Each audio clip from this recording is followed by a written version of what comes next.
कल वाले टॉपिक को कंटिन्यू करते हुए लाइनिंग एंड कवरिंग एपिथेलियम और साथ में आज जो हम टॉपिक डील करने वाले हैं वो ग्लैंडुलर एपिथेलियम का। तो लाइनिंग एंड कवरिंग एपिथेलियम में हमने सिंपल एपिथेलियम को डील कर लिया था और आज हम डील करने वाले हैं वो है स्ट्रेटिफाइड एपिथेलियम के बारे में। देखिए यहां पर एक वर्ड लिखा हुआ है, जरा ध्यान दीजिएगा। क्या लिखा है? Stratified epithelium possess many layers of epithelial cell. The deepest layer is basically made up of the cuboidal cells. अब जरा ध्यान दीजिए, स्ट्रेटिफिकेशन से क्या मतलब समझते हैं। सीढ़ीनुमा खेत तो देखे होंगे सबने कि एक खेत के ऊपर एक और खेत होता है ना। सेम यहाँ पर भी फंडामेंटल है। ये हमारे पास बेसमेंट मेम्ब्रेन रही। इस बेसमेंट मेम्ब्रेन के ऊपर पहले तो हम ये कह रहे थे कि अगर सिंगल लेयर ऑफ सेल आपके पास मौजूद है तो हम कह रहे थे कि वो सिंपल एपिथेलियम हुआ। अब होगा क्या, यहां पर मल्टीपल लेयर ऑफ सेल्स आपको दिखाई पड़ रहे हैं, तो ये आपके पास कहलाएगी स्ट्रेटिफिकेशन। सीढ़ीनुमा खेत जैसे होते हैं वैसे ही आपके पास। अब बोलता क्या है, जब भी स्ट्रेटिफाइड एपिथेलियम के बारे में पढ़ेंगे तो जो डीपेस्ट लेयर होगी, ये वाली लेयर के बारे में बात कर रहे हैं, सबसे अंदरूनी लेयर, तो ये वाली लेयर जो होगी ये मेनली आपके पास क्यूबॉइडल सेल से बनी होगी। इसका मतलब ये नहीं है कि यहाँ पर कभी कभार कॉलमनर सेल नहीं हो सकते हैं, लेकिन मोस्ट ऑफनली आपके पास क्यूबॉइडल या क्यूबिकल सेल ही आपको मिलेंगे। और अब आपके पास में जो पर्टिकुलरली आउटर लेयर होगी, जैसे ये मान लीजिए ये इसकी आउटर लेयर है, इस आउटर लेयर में पाए जाने वाले सेल की शेप कैसी है उसके हिसाब से बताएंगे हम कि पर्टिकुलर स्ट्रेटिफाइड एपिथेलियम किस तरह की या कितने प्रकार की हो सकती है। तो देखिए स्ट्रेटिफाइड एपिथेलियम चार तरह की लिखी है। एक है स्ट्रेटिफाइड स्क्वेमस, दूसरी है स्ट्रेटिफाइड क्यूबिकल, उसके बाद स्ट्रेटिफाइड कॉलमनर और फोर्थ आपके पास स्ट्रेटिफाइड सीलिएटेड कॉलमनर। अब इससे क्या मतलब समझे? स्ट्रेटिफिकेशन है, मीन बाय डीपेस्ट लेयर आपके पास या तो क्यूबॉइडल से बनी होगी या तो कॉलमनर से, मेनली आपके पास क्यूबॉइडल से। अब बात आ गई स्ट्रेटिफाइड स्क्वेमस, तो जो अपर मोस्ट लेयर होगी वो कौन से सेल से बनी होगी? स्क्वेमस टाइप के सेल से। हमने कल भी इसके बारे में डिस्कस किया हुआ है कि स्क्वेमस टाइप के सेल कैसे होते हैं, फ्लैट सेल्स होते हैं, पॉलीगोनल टाइप के लगते हैं, ये भी हमें पता होना चाहिए। उसके बाद दूसरा आया आपके पास स्ट्रेटिफाइड क्यूबिकल या क्यूबॉइडल सेल, तो अपर मोस्ट लेयर फिर से किसकी हो जाएगी? दैट इज क्यूबॉइडल टाइप की। उसके बाद स्ट्रेटिफाइड कॉलमनर आया, तो स्ट्रेटिफाइड कॉलमनर में डीपेस्ट लेयर आपके पास क्यूबॉइडल टाइप की होगी और जो अपर मोस्ट लेयर होगी वो कॉलमनर टाइप के सेल्स की होगी। और लास्ट आया stratified ciliated columnar, mean by stratification फिर से मौजूद है, मीन बाय डीपेस्ट लेयर आपके पास क्यूबॉइडल टाइप के सेल्स की होगी, अपर मोस्ट लेयर आपके पास कॉलमनर सेल्स की होगी, लेकिन कॉलमनर सेल पे आपके पास में कहीं ना कहीं सीलिया लगे हुए आपको अब दिखाई पड़ेंगे। तो इस तरह से हमने स्ट्रेटिफाइड एपिथेलियम को कहीं ना कहीं डिफरेंशिएट करते हुए उसके टाइप्स के बारे में डिस्कशन की। जो आपके पास स्ट्रेटिफाइड स्क्वेमस, उसके बाद स्ट्रेटिफाइड क्यूबॉइडल, उसके बाद स्ट्रेटिफाइड कॉलमनर और लास्ट में आपके पास स्ट्रेटिफाइड सीलिएटेड कॉलमनर एपिथेलियम आया। ध्यान रखने वाली बात क्या है? बात यह है कि जो आपके पास सबसे डीपेस्ट लेयर होगी वो क्यूबॉइडल टाइप की होगी और जो अपर मोस्ट लेयर है उसमें किस तरह के सेल की शेप आपको मिलती है उस हिसाब से आप कहीं ना कहीं स्ट्रेटिफाइड एपिथेलियम की टाइप्स को आपके हिसाब से हम बताने की कोशिश करेंगे। तो ये चीजें आपको क्लियर होनी चाहिए क्योंकि यहां से क्वेश्चन आपको पूछ लिया जाता है। अब देखिए यहां से एक एक कर हम डिस्कशन करेंगे क्योंकि इनके भी फर्दर क्वेश्चंस आपसे पूछे जाते हैं। तो देखिएगा पहला आता है आपके पास that is stratified squamous epithelium. अब देखिए बहुत आसानी से सारे वर्ड्स यहां पर लिखे हुए हैं। क्या लिखा है? जो इनर मोस्ट लेयर है सेल की या तो क्यूबॉइडल टाइप की हो सकती है या तो कॉलमनर टाइप की हो सकती है, जैसा आप यहां पर देख सकते हैं। ये रही आपके पास बेसमेंट मेम्ब्रेन है, इस बेसमेंट मेम्ब्रेन पे लगे हुए आपके पास ये जो सेल हैं ये किस तरह के हैं? दैट इज क्यूबॉइडल या कॉलमनर टाइप के सेल्स होंगे। तो क्लियर हो गया जी एक फंडामेंटल। सेकंड फंडामेंटल क्या है? ये जो सेल है इनका हायर माइटोटिक इंडेक्स होती है। इसका मतलब क्या हुआ?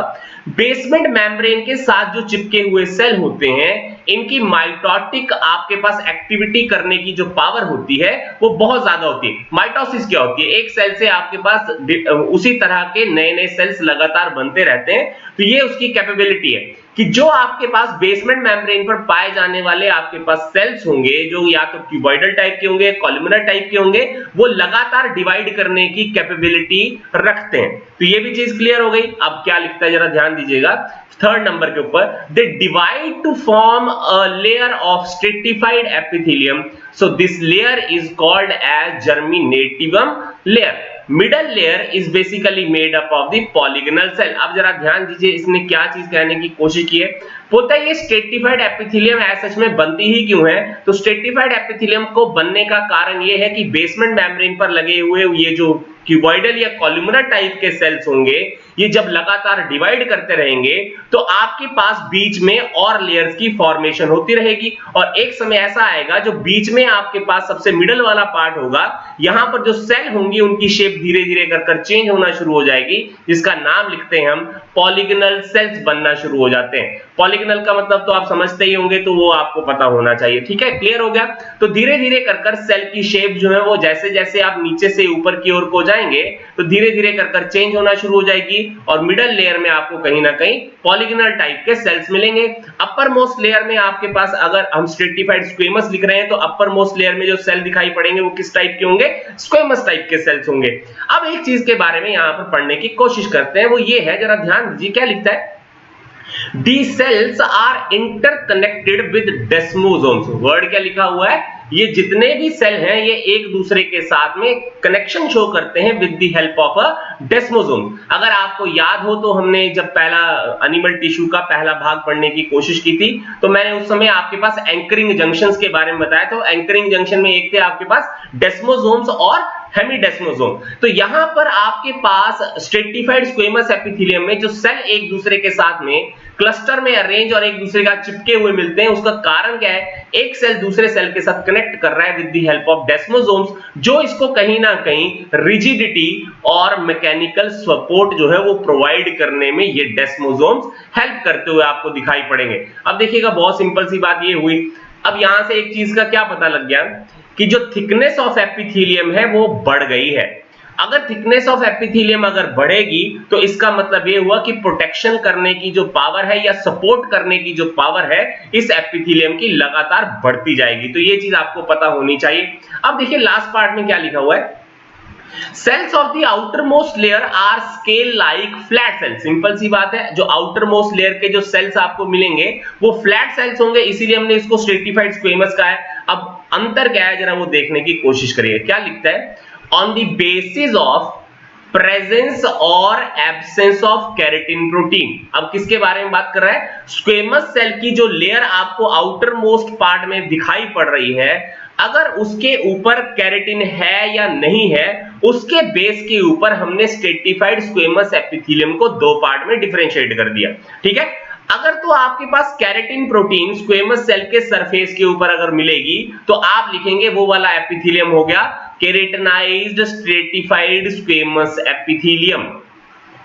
और अगर आपके पास ये particular keratin protein squamous cell layer के ऊपर नहीं दिखाई पड़ती है तो आप लिखेंगे non keratinized stratified squamous epithelium है।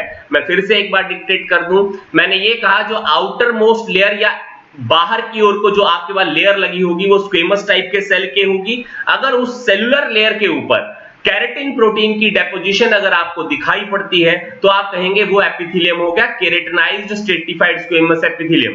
अगर वो आपके पास केराटिन नहीं है तो वो वाला एपिथेलियम कहलाएगा non keratinized stratified squamous epithelium. ये भी चीज क्लियर हो गई। अब इससे इंपॉर्टेंस क्या मिल रही है हमें? देखिए क्या इंपॉर्टेंस है। ये जो केराटिन प्रोटीन है ये एक डेड प्रोटीन है। डेड प्रोटीन का मतलब एक तरह से नॉन लिविंग प्रोटीन है। अब इसका मतलब ये हुआ कि इस पर्टिकुलर केराटिन प्रोटीन की लेयर में जो सेल्स आपको मिलेंगे वो सारे के सारे सेल नॉन न्यूक्लिएटेड टाइप के सेल होंगे। नॉन न्यूक्लिएटेड का मतलब क्या? न्यूक्लियस उसमें प्रेजेंट नहीं होगा। इसका मतलब ये सेल पूरी तरह से डेड हो चुके हैं। इसका मतलब एक और चीज समझने की कोशिश करिएगा, कभी कभार आपसे ये क्वेश्चन पूछ लिया जाता है। देखिए इनर मोस्ट से जब आउटर मोस्ट की ओर को आप चलेंगे तो धीरे धीरे कर जो आपके पास न्यूक्लियस है वो श्रिंक करता जाएगा, उसका साइज कम होता जाएगा और धीरे धीरे कर अपर मोस्ट लेयर तक पहुंचते हुए सेल जो है उसका जो न्यूक्लियस होगा वो सबसे छोटा हो जाएगा। और जैसे ही आपके पास अगर स्ट्रेटिफाइड आपके पास स्क्वेमस टाइप की एपिथेलियम में केराटिन की डेपोजिशन स्क्वेमस सेल के आपके पास सरफेस के ऊपर अगर दिखेगी तो इसका मतलब वहां पर आपके पास न्यूक्लियस पूरी तरह से एब्सेंट होगा।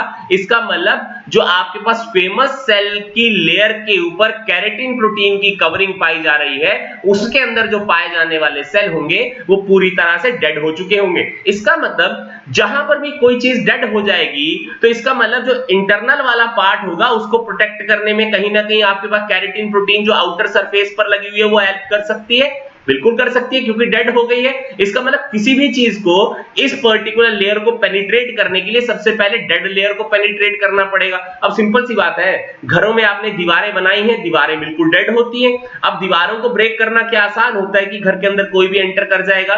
नहीं। सेम फंडामेंटल यहां पर भी है कि अगर स्क्वेमस सेल की लेयर के ऊपर केराटिन प्रोटीन की कवरिंग अगर आपको मिलेगी तो इसका मतलब ये होगा कि वो आपका एपिथेलियम ज्यादा प्रोटेक्टिव हो जाएगा एज कंपैरिजन टू दी जहां पर आपके पास में स्क्वेमस सेल की लेयर के ऊपर केराटिन की कवरिंग नहीं मिलेगी। तो ये चीज आपको पता होनी चाहिए, क्योंकि कभी-कभार इससे क्वेश्चन पूछ लिया जाता है। अब बात ये आई कि ये बताइए कि ये केराटिनाइज्ड स्ट्रेटिफाइड स्क्वेमस एपिथेलियम आपको कहां पर मिलती है? तो देखिए, सबसे पहले एपिडर्मिस ऑफ स्किन। देखो, इंटरनल ऑर्गन जो हैं आपके स्किन के अंदर तो पड़े हुए हैं सभी के सभी, तो आपकी जो स्किन की आउटर लेयर है उसका नाम एपिडर्मिस होता है। तो एपिडर्मिस जो है वो बेसिकली किससे बनी है? Stratified keratinized squamous epithelium. इसके अलावा जो स्केल्स होते हैं, हॉर्न्स होते हैं, सींग जो होते हैं, नेल्स और जो फेदर्स हैं, ये सभी के सभी भी आपके पास किससे बने हुए हैं? केराटिनाइज्ड स्ट्रेटिफाइड स्क्वेमस एपिथेलियम से ही। तो ये चीज आपको पता होनी चाहिए। जहां जहां मेनली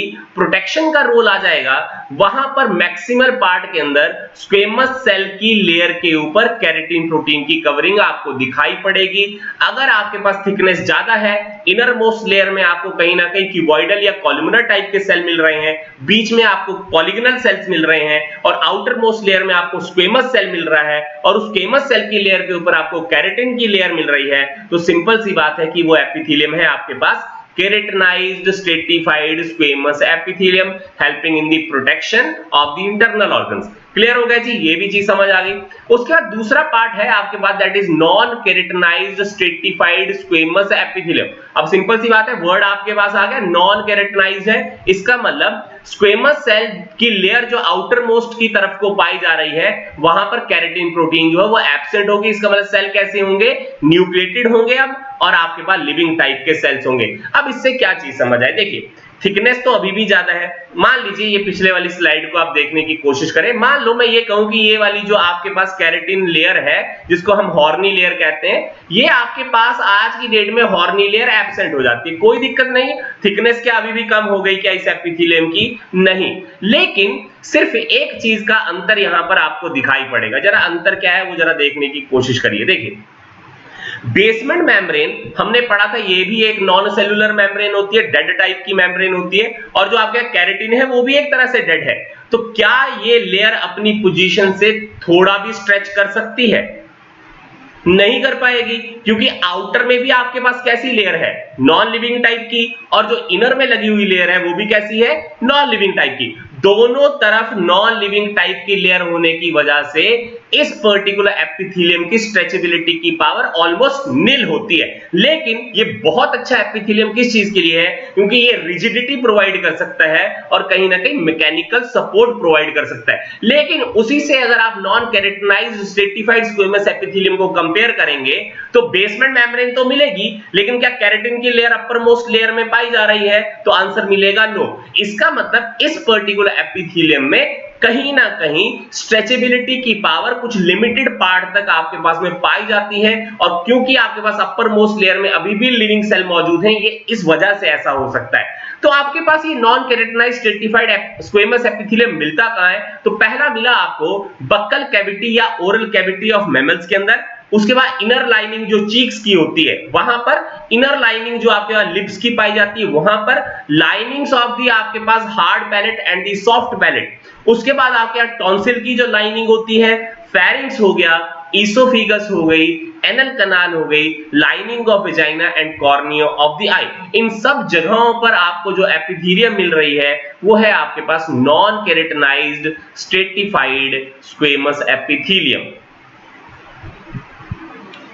नेक्स्ट आया आपके पास that is stratified cubical epithelium या क्यूबॉइडल एपिथेलियम। अब सेम वही फंडामेंटल हुआ कि आपके पास बेसमेंट मेम्ब्रेन पर लगे हुए जो सेल होंगे या तो वो क्यूबॉइडल टाइप के होंगे या कॉलुमिनर टाइप के होंगे, लेकिन जो अपर मोस्ट लेयर में पाए जाने वाले सेल होंगे वो भी आपके पास किस तरह के होंगे, अभी भी क्यूबॉइडल टाइप के ही सेल आपको मिलेंगे। इसलिए नाम क्या लिखेंगे, स्ट्रेटिफाइड क्यूबिकल या क्यूबॉइडल टाइप का एपिथेलियम है। अब देखो यहां पर यही चीज लिखी हुई है, क्या लिखा है, outermost layer of cell जो है वो क्यूब लाइक होते हैं, सेल्स आपके पास न्यूक्लिएटेड है एंड लिविंग है। सिंपल सी बात है, क्योंकि केराटिन प्रोटीन की कोई लेयर आपको यहां पर नहीं दिखाई पड़ेगी, क्योंकि वो स्क्वेमस टाइप के सेल्स के ऊपर ही आपको दिखाई पड़ सकती है। मिडल लेयर में अभी भी आपके पास पॉलीगोनल टाइप के सेल्स ही मिलेंगे, और जो सबसे आपके पास आउटर मोस्ट लेयर थी वो आपके क्यूबॉइडल थी, और जो इनर मोस्ट थी वो भी आपके पास क्यूबॉइडल टाइप की थी। अब आपके पास एग्जांपल आए, तो एग्जांपल आई आपके पास दैट इज सिक्रीटरी डक्ट जो आपके पास स्वेट ग्लैंड्स की होती हैं, मेमोरी ग्लैंड्स की होती हैं, सीबेशियस ग्लैंड्स की होती हैं। यहां पर आपको यही पर्टिकुलर एपिथेलियम मिलती है दैट इज स्ट्रेटिफाइड क्यूबॉइडल। उसके बाद आपके पास जो फीमेल यूरेथ्रा का जो आपके पास एनल कनाल का पार्ट आता है वहां पर भी आपको पर्टिकुलर यही एपिथेलियम मिलती है।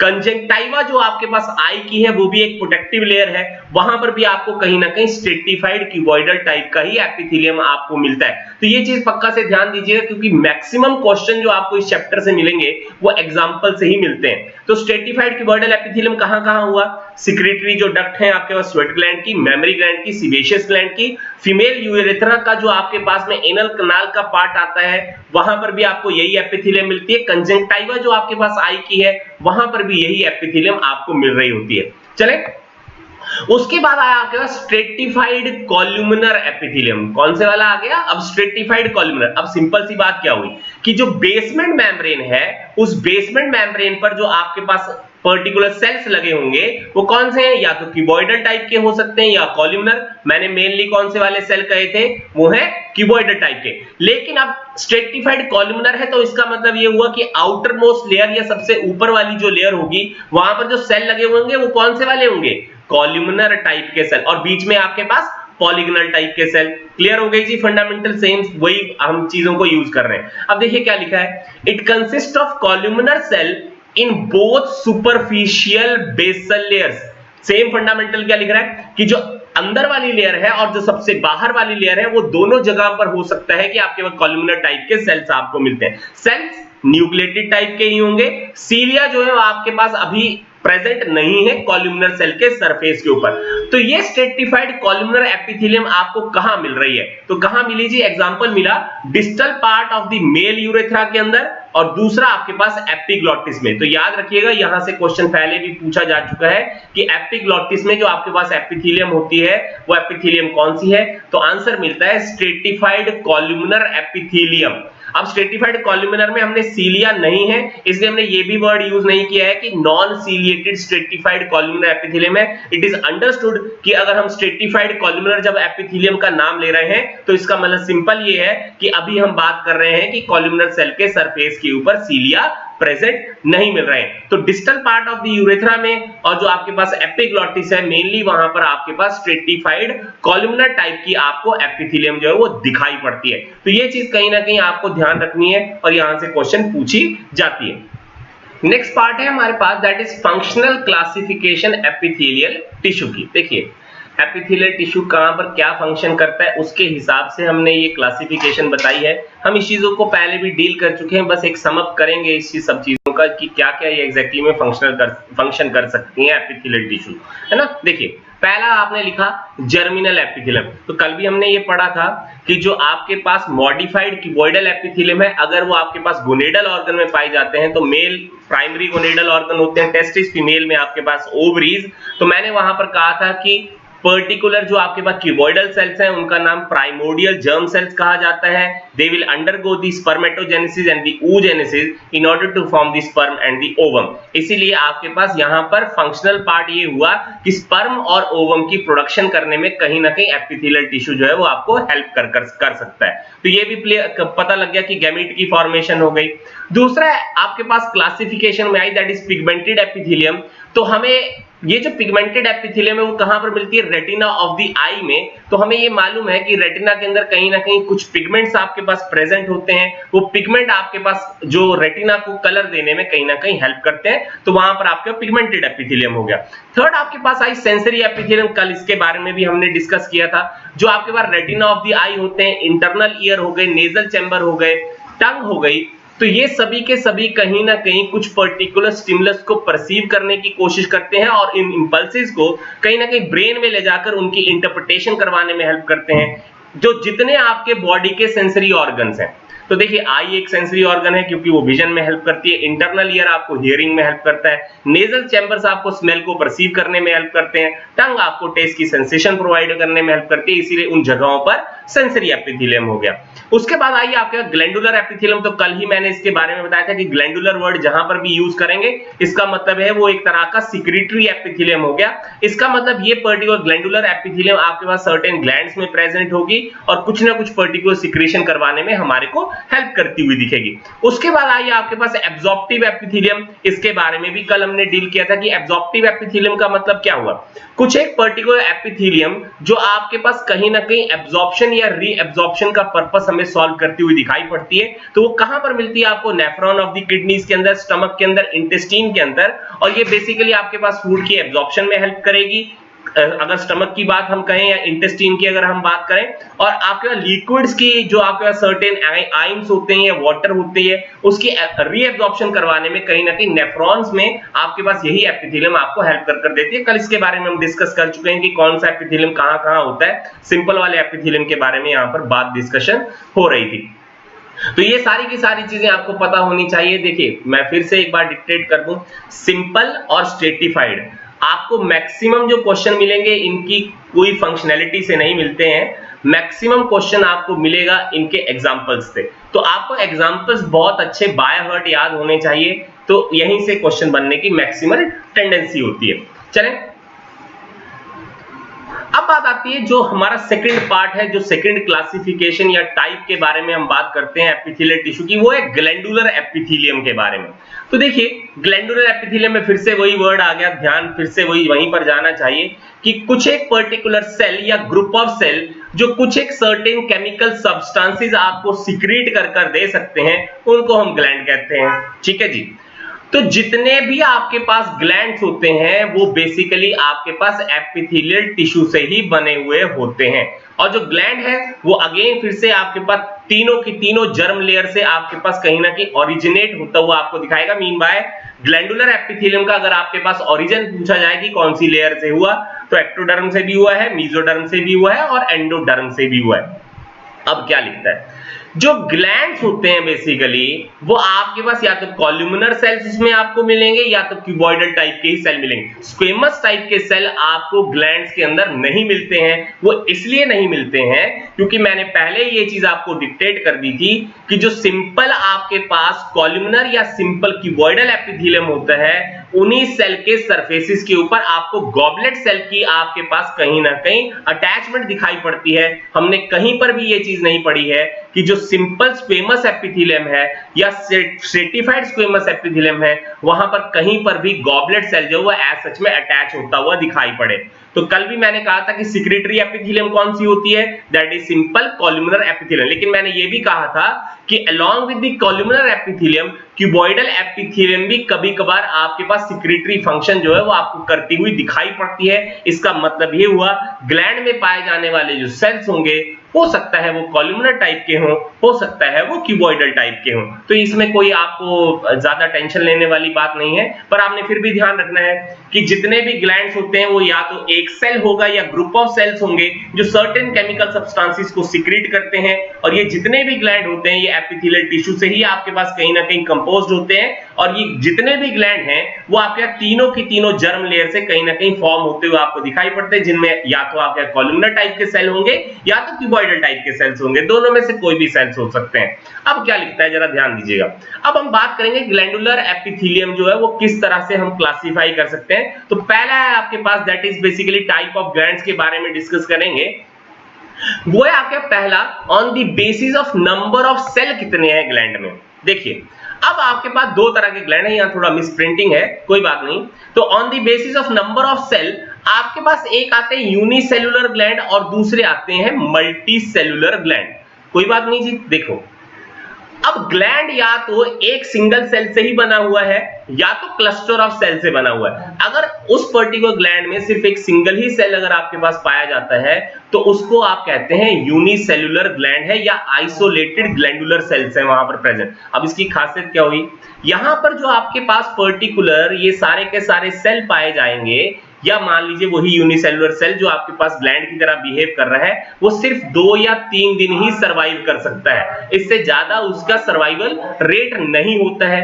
तो ऐसे पर्टिकुलर यूनिसेल्युलर ग्लैंड कहां पर पाए जाते हैं, म्यूकोजा ऑफ द स्टमक के अंदर, इंटेस्टाइन के अंदर, ट्रैकिया के अंदर, नेजल चैम्बर में आपके पास गॉबलेट सेल्स और इंटेस्टाइन के अंदर आपके पास पेनिथ सेल्स। ये सभी के सभी आपके पास यूनिसेल्युलर सेल होते हुए एज एन ग्लैंड बिहेव करते हैं। तो आपके पास में पहला on the basis of number of cell आ गया, दैट इज यूनिसेल्युलर ग्लैंड या आइसोलेटेड ग्लैंडुलर सेल। उसके बाद आया नंबर 2 के ऊपर, that is multicellular gland, जहां पर आपके क्लस्टर ऑफ सेल होंगे, गुच्छों में आपके पास सेल्स प्रेजेंट होंगे और वो कहीं ना कहीं जो गुच्छों में सेल आपको दिखाई पड़ रहे हैं उसका कारण ये है कि आपके पास जो एपिथेलियल आपके पास टिश्यू है उसकी इन्वेजिनेशन हो गई। अब देखिए मतलब क्या है, मान लीजिए ये एक प्लाज्मा मेम्ब्रेन है, ठीक है, ये प्लाज्मा मेम्ब्रेन आपके पास में कहीं ना कहीं अंदर की ओर को आपके पास गड़ गई है ना। तो आपके पास ये जो प्लाज्मा मेम्ब्रेन का अंदर की ओर को मूव करना हो गया, इसको आप लिखते हैं इन्वेजिनेशन। अगर यही प्लाज्मा मेम्ब्रेन बाहर की ओर को चली जाए तो हम वर्ड यूज करेंगे दैट इज इवेजिनेशन। अब देखो इन्वेजिनेशन ऑफ दिस पर्टिकुलर आपके पास एपिथेलियल सेल से हुआ क्या कि एपिथेलियल सेल एक तरह से क्लस्टर्स में अरेंज होना शुरू हो जाएंगे और क्लस्टर में अरेंज होने के बाद में आपके पास एक पर्टिकुलर ग्लैंड की फॉर्मेशन कर देंगे जिनको हम मल्टी सेलुलर ग्लैंड के नाम से जानते हैं। जो जितने भी सलाइवरी ग्लैंड्स होते हैं वो मेनली आपके पास कैसे ग्लैंड होते हैं, that is multi cellular glands होते हैं। तो ये चीज आपको पक्का से ध्यान देते हुए चलनी है।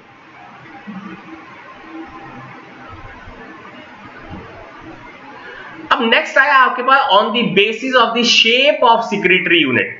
सिक्रीट मतलब जो पर्टिकुलर आपके पास एग्जैक्ट में जहां से सिक्रीशन हो रही है उस सिक्रीटरी यूनिट की शेप कैसी है उसके बेस के ऊपर हमने कहीं ना कहीं इन पर्टिकुलर ग्लैंड को डिफाइन करना है। तो पहले आते हैं आपके पास ट्यूबुलर ग्लैंड, उसके बाद आते हैं सेकुलर या एल्वियोलर ग्लैंड और थर्ड आते हैं आपके पास कंपाउंड ट्यूबुलो एल्वियोलर ग्लैंड। अब कुछ नहीं, बहुत सिंपल से हम समझने की कोशिश करते हैं। देखिए हुआ क्या, ये एक ट्यूब लाइक स्ट्रक्चर है, ठीक है। ये ट्यूब लाइक स्ट्रक्चर में जो सिक्रीटरी यूनिट है, मान लीजिए यहां से सिक्रीटरी यूनिट जो है वो स्टार्ट हो जाती है, यहां से मान लीजिए तो सिक्रीटरी यूनिट की जो शेप है वो भी ट्यूब लाइक ही आपको मिल रही है। तो आप कहेंगे कि ग्लैंड कैसा हो गया, ट्यूबुलर हो गया।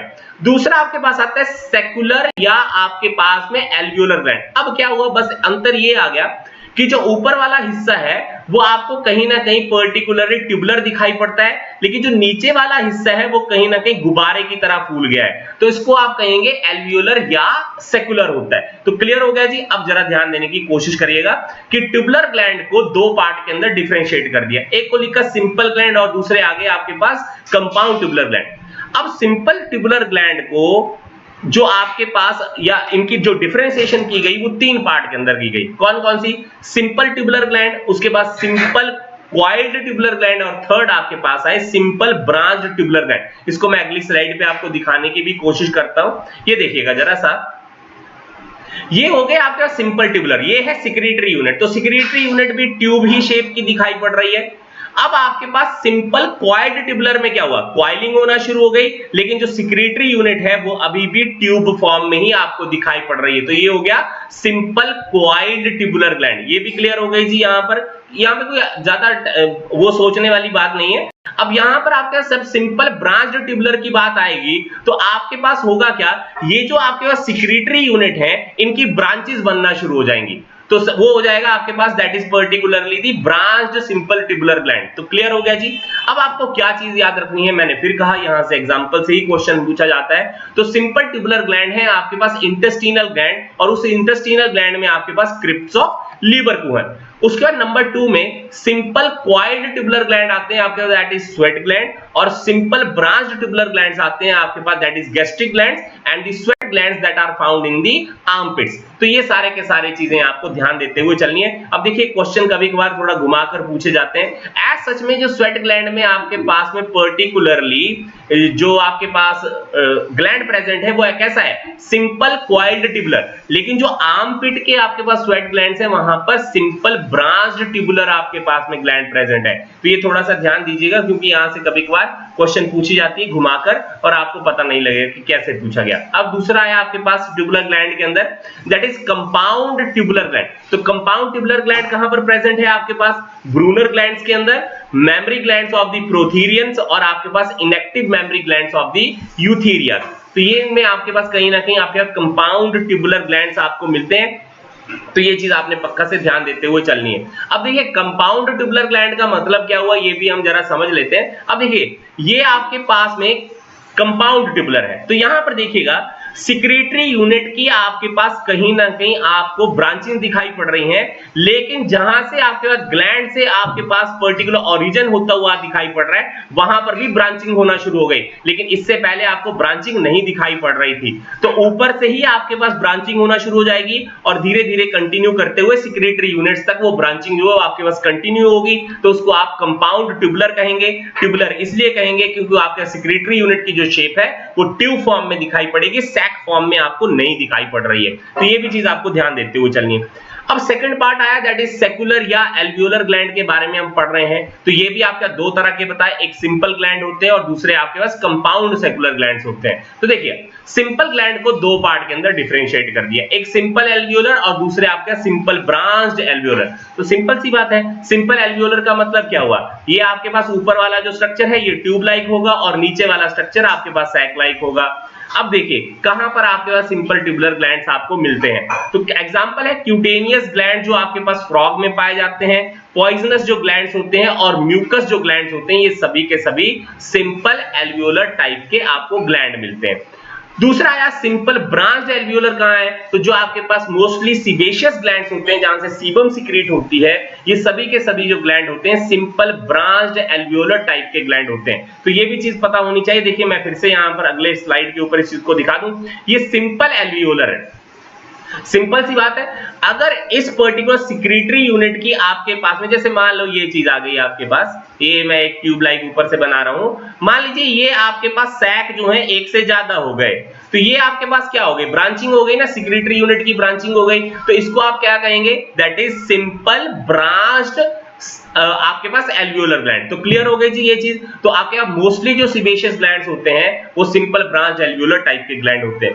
उसके बाद आइए आपके कंपाउंड सेक्युलर ग्लैंड। कंपाउंड का मतलब क्या हो, ऊपर से ही ब्रांचिंग होना शुरू हो जाएगी और नीचे तक वो कंटिन्यू करती जाएगी। तो आपके पास कंपाउंड सेक्युलर ग्लैंड्स मिलते हैं, वो है सबलिंगुअल ग्लैंड, सबमैंडिबुलर ग्लैंड और कुछ आपके पास सीबेशियस ग्लैंड। इसका मतलब अगर कभी आपसे ये क्वेश्चन पूछा जाए कि सीबेशियस ग्लैंड में कौन सा आपके पास पर्टिकुलर टाइप के ग्लैंड प्रेजेंट होते हैं, तो answer will be simple branched alveolar. तो ये पक्का से ध्यान दीजिएगा क्योंकि बहुत थोड़े ही सीबेशियस ग्लैंड ऐसे हैं जहां पर कंपाउंड सेक्युलर टाइप के ग्लैंड आपको मिलते हैं। थर्ड क्लासिफिकेशन आई आपके पास कंपाउंड ट्यूबुलो एल्वियोलर।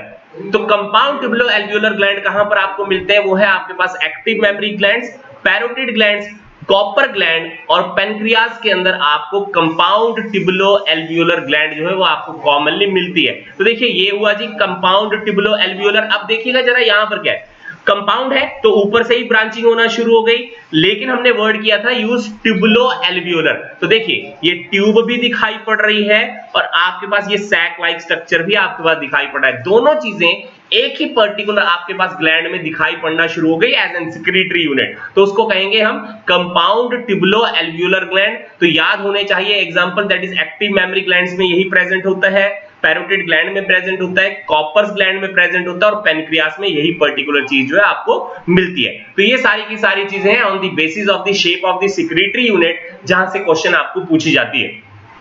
नेक्स्ट देखिएगा, नेक्स्ट है on the basis of the presence of secretory duct.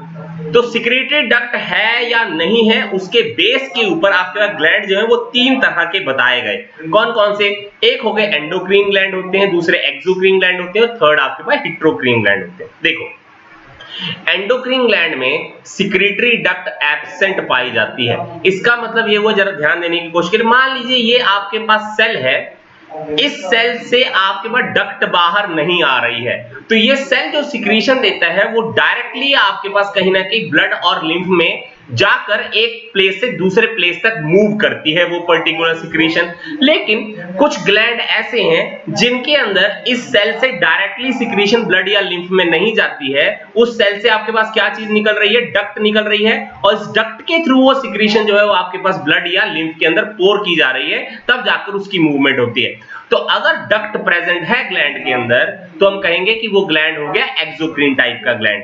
अगर डक्ट नहीं है तो हम कहेंगे एंडोक्रीन ग्लैंड है। और अगर आपके पास एक्सोक्रीन और एंडोक्रीन पार्ट दोनों ही एक ग्लैंड के अंदर पाया जाता है, मीन बाय कुछ सेल में आपके पास डक्ट मिलेंगी, कुछ सेल्स में डक्ट नहीं मिलेंगी, तो ऐसे ग्लैंड को हम कहेंगे दैट इज हेटेरोक्रीन या मिक्स्ड टाइप का ग्लैंड है, जिसके अंदर आपके एंडोक्रीन और एक्सोक्रीन पार्ट दोनों पाए जाते हैं। जैसे एक बहुत कॉमन एग्जांपल मैं आपको बता देता हूं, that is pancreas.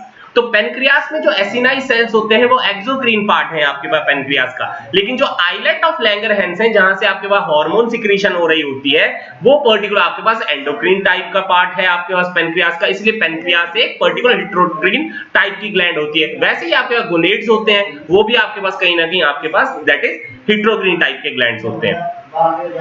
Last part आती है that is on the basis of the nature of secretion. Nature of secretion के बेसिस के ऊपर तीन टाइप के ग्लैंड के बारे में डिस्कशन की जाती है। तो देखिए कौन कौन से आते हैं। पहला है आपके पास एक्रीन या एक्राइन या आपके पास मीरोक्रीन टाइप के ग्लैंड के बारे में डिस्कशन। अब जरा ध्यान दीजिएगा ये कौन सा ग्लैंड होता है। देखिए क्या लिखा है, in these glands secretory cells secrete substances by simple diffusion or exocytosis. No part of cytoplasm is destroyed in this secretion. अब देखो ये बहुत कॉम्प्लिकेटेड सी डेफिनेशन हो गई, लेकिन हम इसको बहुत आसानी से समझने की कोशिश करते हैं। ये देखिएगा एक डायग्रामेटिक रिप्रेजेंटेशन हमने यहाँ पर मीरोक्रीन टाइप के ग्लैंड की दिखाई हुई है। मैं आगे भी इसको दिखाने की कोशिश करता हूँ दूसरे वाली स्लाइड के ऊपर अगर हमारे पास अवेलेबल हो। ये देखिए मान लीजिए ये एक ग्लैंड है, तो मान लीजिए ये पर्टिकुलर ये जो सेल हैं जो यहां से यहां तक दिखाए हुए हैं, ये सेल कुछ एक पर्टिकुलर सिक्रीशन जो है वो बनाते हैं। वो सिक्रीशन जो है इन सेल से बाहर तो आती है, और इस सेल से बाहर आने के बाद ये सिक्रीशन जो है आइदर थ्रू दी डक्ट और डक्ट के बिना आपके ब्लड या लिम्फ में चली जाती है। लेकिन सेल से बाहर आने के लिए इस सिक्रीशन ने जिस पर्टिकुलर फंडामेंटल का यूज किया है वो है एक्सोसाइटोसिस। एक्सोसाइटोसिस का मतलब होता है सेल से बाहर आना, ठीक है। तो सेल से बाहर आने के लिए सिक्रीशन ने सिंपल डिफ्यूजन का फंडामेंटल फॉलो किया है। इसका मतलब ये हुआ ना तो सेल का कोई पार्ट ना तो सेल डिसइंटीग्रेट नहीं होगा। डिसइंटीग्रेट मतलब ब्रेक नहीं होगा, सिर्फ सेल में से सिर्फ सिक्रीशन बाहर आकर आपके पास ब्लड या लिम्फ के अंदर चली जाती है। अगर ऐसा कोई ग्लैंड आपको दिखता है जहां पर सेल सिंपल डिफ्यूजन के थ्रू सिक्रीशन ब्लड या लिम्फ के अंदर आपको डालता हुआ दिखाई पड़ेगा, तो वो ग्लैंड कहलाएगा merocrine type of the gland. Clear हो गई जी वर्ड, ये बहुत सिंपल सा फंडामेंटल है, ज्यादा इसमें कोई टेंशन लेने वाली बात नहीं है। देखिए एग्जाम्पल कहां पर है, तो एग्जाम्पल है आपके मीरोक्रीन ग्लैंड के, वो है स्वेट ग्लैंड्स इन दी ह्यूमन बीइंग्स, पॉज जो होते हैं रैबिट्स के, गॉबलेट सेल्स हो गए, सलाइवरी ग्लैंड हो गए, टीयर ग्लैंड हो गए जहां से आंसू बन रहे हैं, और जो intestinal gland and the mucous glands होते हैं वो किस तरह की आपके पास में ग्लैंड्स हैं, मीरोक्रीन टाइप की ग्लैंड है, जहां पर सिंपल डिफ्यूजन के थ्रू आपके पास सेल से या ग्लैंड से सिक्रीशन ब्लड या लिम्फ के अंदर जाती है। सेल का ना तो कोई टुकड़ा ब्रेक हो रहा है ना तो कोई सेल पूरा का पूरा ब्रेक हो रहा है। ये क्लियर हो गया जी। तो एग्जांपल्स आपने फिर से ध्यान देकर चलने। दूसरे आपके पास आते हैं एपोक्रीन टाइप के ग्लैंड। आप जरा ध्यान दें जी, एपोक्रीन टाइप के ग्लैंड कौन से हुए। देखो क्या लिखता है, in this type of gland secretory products are collected in the apical part of the secretory cells. Apical portion is also shed along with the secretory matter. अब देखो इसको मैं बहुत आसानी से आपको दिखाने की कोशिश करूं, ये है एपोक्रीन टाइप का आपके पास में ग्लैंड। जरा इसको मैं अगली डायग्रामेटिक रिप्रेजेंटेशन में ज्यादा बढ़िया से दिखाने की कोशिश करता हूं। जैसे ये देखिएगा ये एपोक्रीन टाइप की आपके पास ग्लैंड हुई, तो हुआ क्या, मान लीजिए ये जो सेल है ये सेल सिक्रीशन करने की कैपेबिलिटी रखते हैं, लेकिन वो सिक्रीशन क्या है, terminal part of the cell के अंदर कहीं ना कहीं इकट्ठी हो जाती है। तो जब तक ये टर्मिनल पार्ट इन सेल से डिटैच नहीं करेगा तब तक आपके पास ये सिक्रीशन ब्लड या लिम्फ के अंदर नहीं पहुंच पाएगी। तो जो सेल आपके पास सिक्रीशन करने की कैपेबिलिटी रखते हैं, उन सेल्स की जो टर्मिनल पोर्शंस होती हैं उनके अंदर वो सिक्रीशन इकट्ठी हो जाती है और आपके पास वो पार्ट ऑफ द सेल भी अलोंग विद द सिक्रीशन जो है वो आपके पास ब्लड या लिम्फ के अंदर चला जाता है। तो इन पर्टिकुलर टाइप के ग्लैंड को हम एपोक्रीन टाइप ऑफ ग्लैंड के नाम से जानते हैं। अब यहां पर हुआ क्या, सेल का कुछ थोड़ा सा हिस्सा जो है वो आपके पास ब्रेक हो गया है और ये हिस्सा जो है वो आपके पास वापस से रीजनरेट कर सकता है, ये आपको पक्का से ध्यान देना है। तो एग्जांपल कहां पर है जी, तो आपके पास जो मेमोरी ग्लैंड्स हो गए, उनमें आपके पास जो स्वेट ग्लैंड है आर्मपिट्स के, pubic region, skin around the anus, lips and nipples, यहां पर आपको यही पर्टिकुलर टाइप के एपोक्रीन टाइप के ग्लैंड आपको मिलते हैं। तो ये आपने पक्का से ध्यान देते हुए चलना है। लास्ट पार्ट आती है दैट इज होलोक्रीन टाइप के ग्लैंड। तो होलोक्रीन टाइप के ग्लैंड में क्या हुआ, जरा ध्यान देने की कोशिश करिएगा। क्या लिखता है, द प्रोडक्शन और secretion is shed with whole cell leading to its destruction.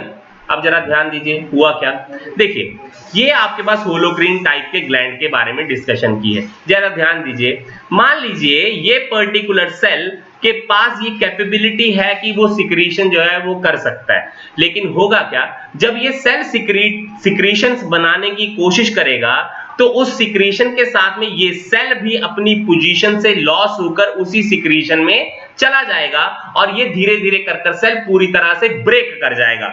अब ब्रेक हो गया जी, अब प्रॉब्लम क्या हो गई जी, ब्रेक होने पर ये वाला पार्ट पर यहां पर सेल लॉस हो गया, तो नेचर क्या करती है, इस जगह पर नया सेल वापस से हमें बनाकर दे देती है। तो वापस से आपको नया सेल अगर मिल जाएगा तो फिर से वापस से कैपेबिलिटी हो जाएगी सेल की कि वो कोई ना कोई सिक्रीशन कर सकती है। तो क्या हुआ, along with the secretion जो है वो आपके पास as an whole cell जो है वो डिसइंटीग्रेट कर उसी पर्टिकुलर सिक्रीशन के साथ में कहीं ना कहीं ब्लड और लिम्फ के अंदर चली जाती है।